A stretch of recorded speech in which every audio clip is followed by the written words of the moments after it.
Hello and welcome to the Wednesday daily vlog. I quickly need to do this car because it's going away and I'll come back to you. So, got this in, a Beetle for MOT 1.6.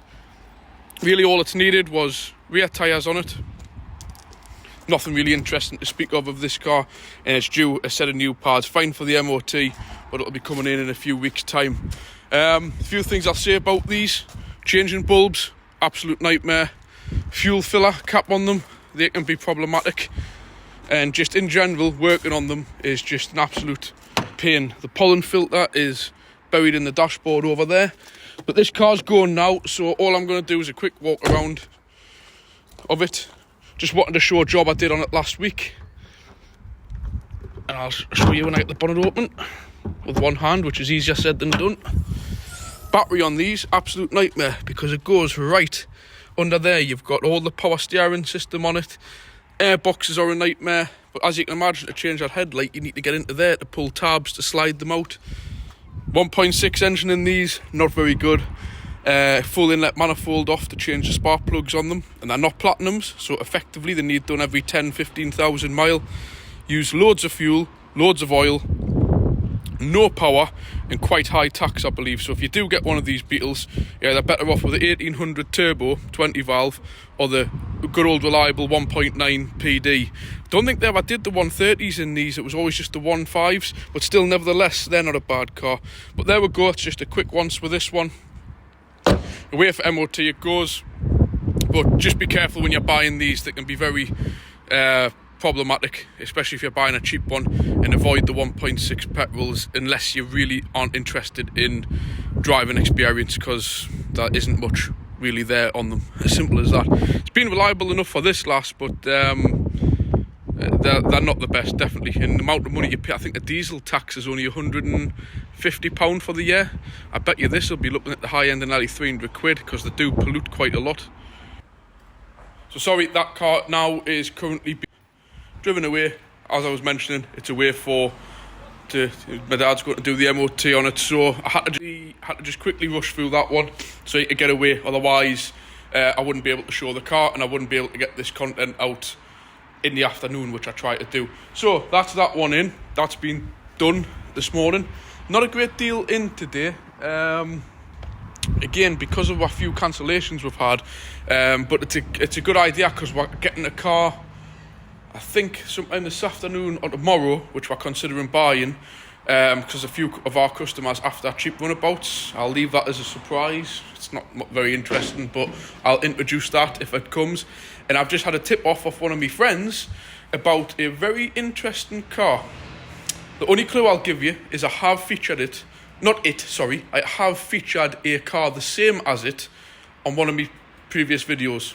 I'm not going to say nothing yet. It's going to be a total surprise, and if I do end off getting it, it's totally unplanned, and I'll end off with 4 cars, and I struggle with 4 cars at home. I can only fit 3 on the drive. My partner's across the road, so if I do get it, it's going to have to be out on the main road, which, who knows what I'm going to do. I can't get rid of the Mercedes. I can't get rid of my Altea, because I need that as my day-to-day family car. And the Corolla, what I would love is somewhere to store that. So if anybody in the northeast area has got or knows anybody with a garage, just to know, I don't care where, as long as it's not going to get damaged. I'm trying to look for, I service quite a lot of old people's cars in the local area, and a lot of them have empty garages they don't use. They don't put their car in, they don't put anything in them, they use their shed in the garden. And I would absolutely love just to find somebody, if you know anybody, your grandma, your auntie, granda, somebody like that who has a garage, and they would happily have like I say, it's lovely, you've seen me Corolla, clean car, just to put in there, and it'll only be in and out once in a while. It'd be great to find some storage for it, but we'll see. I'll let you into a little secret if I get this car tomorrow, or go to see it at least. I might do a separate video on going to view it and stuff, but I think the guy wouldn't want to be in the video, so I might just do a quick viewing of it. So anyways, on to the work. What else? Pleased to say there wasn't a great deal of other work in today, as we've got this Vauxhall Astra in 1.6 petrol, and it's one of these cars where, you know, it's a family member's car. It comes in, you expect it just to be okay, because in fairness they keep on top of them. mechanically wise, but they do get used quite a lot, so they do tend to rack up the miles. So this initially was just in for an oil and filter change, air filter, spark plugs, but when we looked at it fully, all the tyres had all cracked and perished. So it's got 4 nice new brand new tyres. I don't know what brand they are because the tyre shop just fitted with what they had in, but I believe these are actually made by Dunlop. You find a lot of these tyres now are made in the same factory as Continental, Dunlop, Michelin, but obviously they're not badged as them, and they've got these different kind of like names on them. But when you get a look at the print and the design of them, you do kind of see a lot of Dunlop or whatever factory they were made in, and it's just like, as you know, like buying a pair of Nike trainers for £100, and they'll do that another brand which they make in the same factory for half the price. Not going to say they're 100% as good, but 9 times out of 10 it's the same machinery making them, same makeup, but you can get some awful cheap Chinese tyres. I'm not going to comment too much. I know me tyres, but I don't know, I can't say 100% on it, but there we go. There's 4 new tyres on it. It's also been in the rear pads were down to the metal, so it's had a nice new set of Padgett. As you know, I recommend Padgett brake discs and pads, and this is what you call like the TMD coated. So all this is painted in a silver TMD coat. Naturally the braking surface will wear off, but all of this area here, the edge, the inner part of it, will stay like new. Normally 10,000 miles down the road, they still look good as new. So it's had rear discs and pads, and it's a little thing I thought I'd show you. What we do as part of our servicing, we grease up like all the handbrake cables, and like, so here just where I've been on, if you can see it or not, the exposed bolts and stuff I've had off, I've put wax oil on them, so when I come to remove them next time, the heads aren't all rusted off. Same with obviously the edge of the one there at the top of the caliper, around the ferrules on the brake pipes, put grease on, like wax oil on those to keep them right. They're just all little bits that we do, which just, you know, it does a better job, you know, and because when you rattle the end of a nut or a bolt off, you take all the protective coating off, so you just put a little bit of grease or wax oil on them when you're done, and it means when the car comes back in again to need all their work, everything's not seized, everything's not rusted, they're not rounded, they won't round off as easy. So they're just little bits, and we'll go around all the brake pipes on the cars with that. But I'll show you what it is. It's on the bench somewhere. It's over here. You've seen it before. This is what you spray the car. Like I said, when they come in, I just get this brush and I go along all the brake lines, around all the ferrules, all the unions, all that, and it just keeps everything protected. But when you take your car into main dealers, they don't use none of that. If you just take it in for brake discs, they'll just do the brake discs and the pads. They'll not put no grease on nothing. They'll not put no protective coating on nothing. Like when I take an under tray, this hasn't got one, but if I was to take this under tray off here, when I'm finished with that bolt, I'll put that wax oil on it, which I'll show you now. Because obviously, essentially, it'll be probably me taking it off the next time. Just coat it with a little bit of wax oil, and that protects it from the elements. And we do that along all the brake pipes on the cars. Any nut and bolts that we're touching, anything we'll look at and we'll think it's, looking a bit corroded. That's the way we work. It's the proper way to work. I treat a customer's car like I treat my own. If I do a set of brake discs and pads, as you've seen, proper original equipment, Padgett ones, I use dealer equipment stuff. I'll never just fit cheap shit to somebody's car unless they request it. 9 times out of 10, if they request it, I normally refuse to fit it.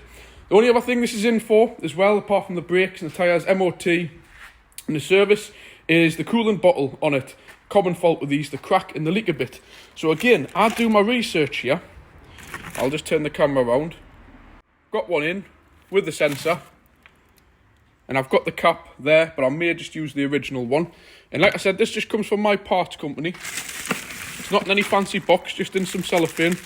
Parts tag numbers there. And I do my research. I priced up a Vauxhall, and it cost quite a lot of money. And these use what you call VM parts. And I don't know how well this will focus in, but if you look at this bottle, can you see there? Genuine GM part. There's the Vauxhall number with level sensor, it says. There. And if you look, that's a genuine General Motors Vauxhall part. That is exactly what you would get from Vauxhall for a fraction of the cost. I can make a bit of money on it. The customer's getting it cheaper. It's a good quality part. Happy days, everyone's happy. So that's what I've got to do. Take that off, re-put the coolant in. But I'm going to do that outside so I don't get antifreeze all over the garage. And then that's this one ready for test.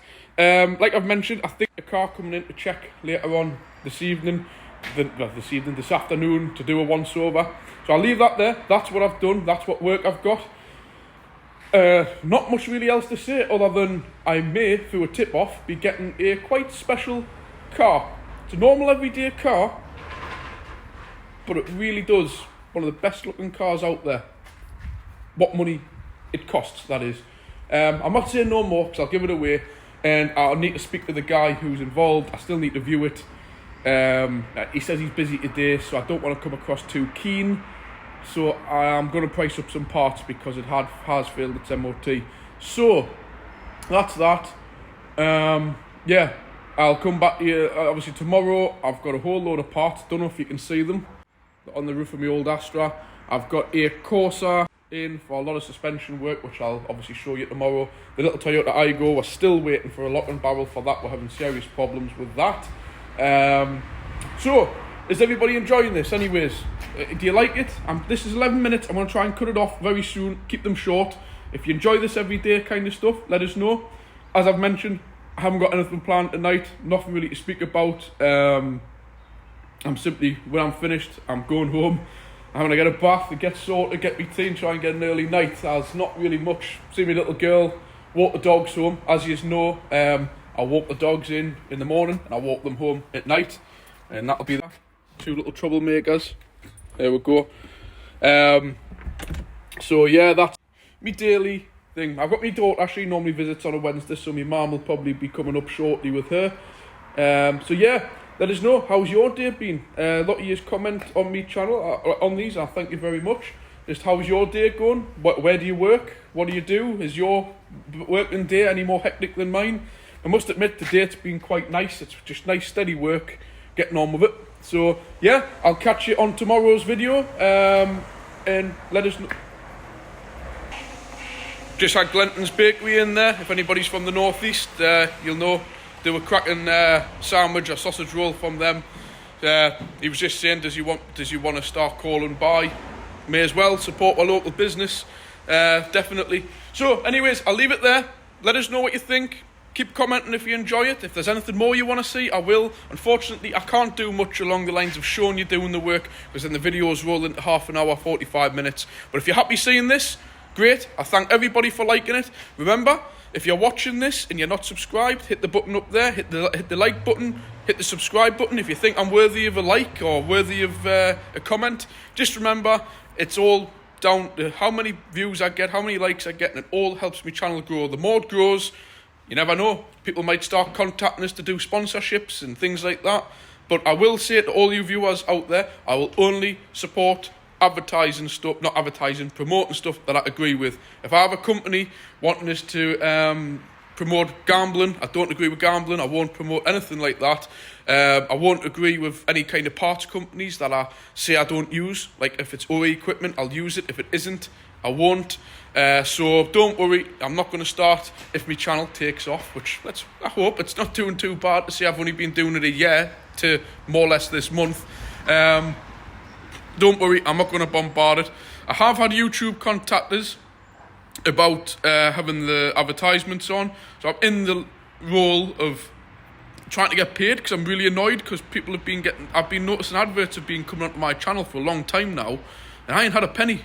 And I'm annoyed at that, and I've read it up that YouTube, when they detect that you're worthy and you've got enough views, to start putting adverts on, and I'm not getting paid and I haven't been notified. Not happy at that, so I'm going to go through the process so that when the adverts are on, I get a couple of, the channel gets noticed. And I don't know how the payment system works. I've heard it's pennies anyway, but hey ho, if I can get a few pennies that add up to pounds, and if it's enough to buy some parts for my cars or something at the end of a month, happy days. But from what I've worked out, I don't know if it's going to be that much. We'll see. If I can start getting paid for it, I'll let everybody know when all the documents have been processed properly. So, thanks for watching. I'll catch you in another video. Bye.